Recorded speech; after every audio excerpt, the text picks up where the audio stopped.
FAPESP, Fundação de Amparo à Pesquisa do Estado de São Paulo, apresenta.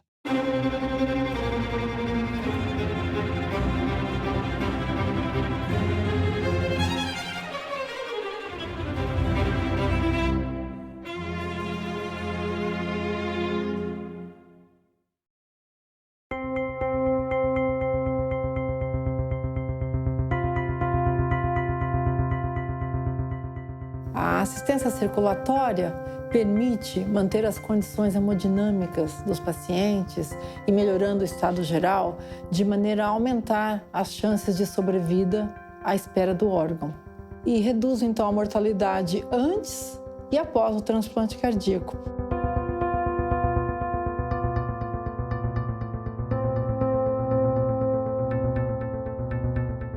A minha história, ela começou quando eu ainda era um bebê, na verdade, porque eu nasci já com problema de coração. Nessa época, os médicos falavam para os meus pais que eu não sobreviveria, que eu não passaria de 1 ano de vida por causa que o coração era muito fraco. Então, assim, a minha vida desde muito cedo foi marcada por tentar superar limitações, tentar superar limites e desafios. Na minha infância, assim, às vezes não dava para fazer tudo, né, que as outras crianças faziam. Então, às vezes não dava para brincar de tudo. Então, tem aquelas crianças que saem correndo, gritando na escola. Eu não era essa criança, eu era a que estava sentadinha no banco, na verdade. Sempre tinha alguém dando alguma orientação para eu não me cansar, para eu não extrapolar. E então, esse coração foi sempre levado, sabe, com muito cuidado. Ser uma criança com problemas cardíacos não é fácil. Porque quando você é criança, você quer simplesmente fazer o que todo mundo está fazendo. Você quer brincar com todo mundo. E é difícil, às vezes, entender que você não pode fazer.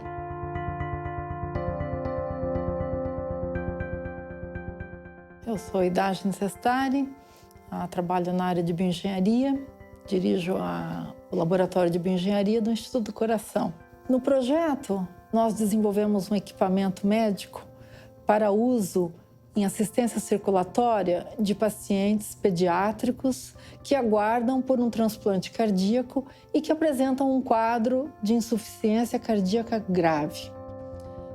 O dispositivo consiste de uma bomba pulsátil, que é ligada ao coração do paciente com cânulas que ligam a bomba às estruturas cardíacas, e existe um console que acomoda um sistema de acionamento e monitorização de sinais. Esse dispositivo, esse equipamento, está dentro de uma linha toda de circulação extracorpórea, que também faz parte do projeto e que é a denominação que nós damos à circulação que é estabelecida durante cirurgias cardíacas que demandam a parada total do coração. Então, se estabelece uma circulação utilizando máquinas e dispositivos como os oxigenadores, né, que são também chamados de pulmão artificial, para manter a circulação e a oxigenação do paciente durante a cirurgia.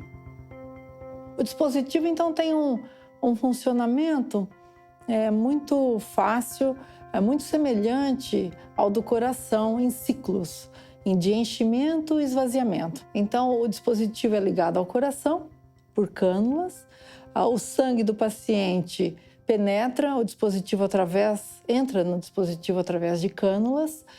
Uma vez a cavidade que nós chamamos de cavidade do sangue é preenchida, o sistema de acionamento envia um pulso de pressão positiva e faz com que esse sangue se desloque de volta para o paciente.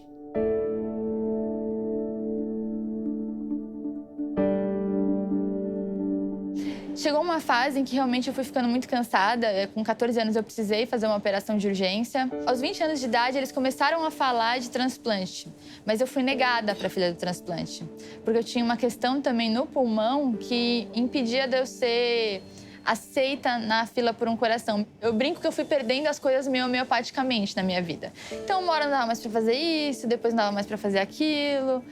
Quando eu fui ver, eu já estava presa numa cama. E eu falo que o momento mais crítico de todos foi quando eu não conseguia mais falar. 10 anos depois de ser negada para o transplante aos 20 anos de idade, a medicina avançou. E ela desenvolveu um medicamento que poderia controlar os meus pulmões na hora da cirurgia. E por isso, por um avanço da medicina, eu pude ser aceita na fila para o transplante. Até que um dia, assim, o presente mais esperado da minha vida chegou, que foi meu coração novo, no dia do meu aniversário de 30 anos. Eu estava na UTI há meses e a primeira ligação do dia do meu aniversário foi o meu médico falando: Patrícia, aguenta firme, o coração chegou. E eu até me emociono de lembrar disso, porque assim, eu tô viva por muita gente que me ajudou ao longo de 30 anos. Entre profissionais da saúde, entre amigos, entre familiares, entendeu? Então, assim, é tanto amor que existe dentro de mim, que pra gente sobreviver, né, e que isso emociona também.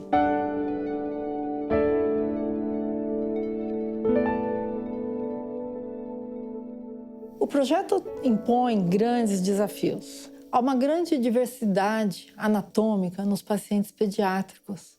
Isso demanda o desenvolvimento de dispositivos com volumes distintos.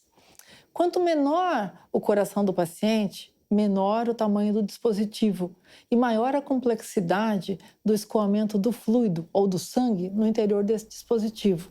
Isso exige estudos complexos de dinâmica de fluidos para se otimizar a geometria do dispositivo. Um outro desafio do projeto é a interface do sangue com o material sintético com o qual o dispositivo é construído. Nós estamos tentando utilizar técnicas de engenharia de tecidos para criar um revestimento adequado para esse dispositivo.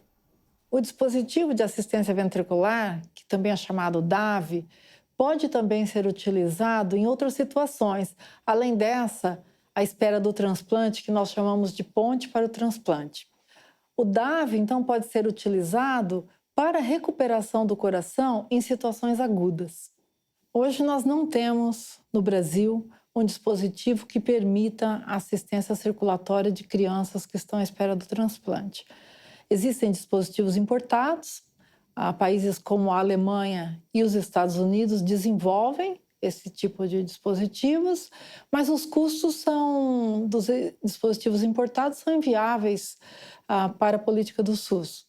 Como nós sabemos, o Brasil é um país que tem o maior sistema público de saúde. A ideia de se desenvolver um dispositivo no país é justamente permitir o acesso dos usuários do SUS a esse tipo de terapia. Com um mês de transplante, eu estava já na academia do hospital, fazendo os primeiros exercícios de reabilitação. Eu tive que reaprender a sentar, eu tive que reaprender a andar, porque eu fiquei muito tempo presa numa cama de UTI. Então, eu perdi... meu corpo estava todo fraco. Com um ano de transplante, eu comecei a correr.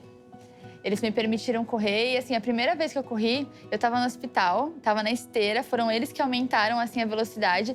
E quando eu vi, tipo, que eu estava correndo, eu comecei a chorar. Eles, não, pelo amor de Deus, não chora o coração. Com 2 anos de transplante, eu fui participar das Olimpíadas dos Transplantados. Muita gente não sabe que existe, mas tem as Olimpíadas, as Paralimpíadas e as Olimpíadas dos Transplantados, tipo, um evento que existe há mais de 30 anos, reconhecido pelo Comitê Olímpico Internacional. E aí eu fui a primeira transplantada de coração brasileira a participar. E eu fui participar no triatlon. Eu corri, eu nadei, eu pedalei, porque assim, eu tenho uma vida inteira para botar em dia.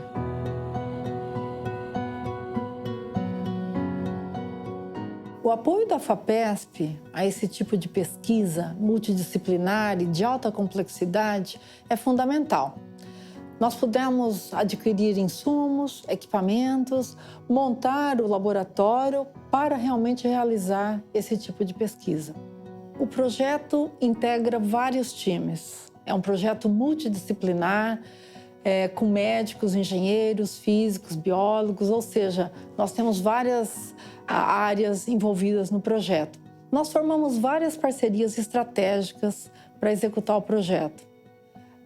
Colaboramos com o Instituto Fraunhofer, de Dresden, na Alemanha, na área de tratamento de superfícies, a Universidade de Filadélfia e o Hospital de Crianças de Boston, na área de circulação extracorpórea, e a Escola Politécnica, na área de fluidodinâmica, que tem uma associação com o Imperial College de Londres.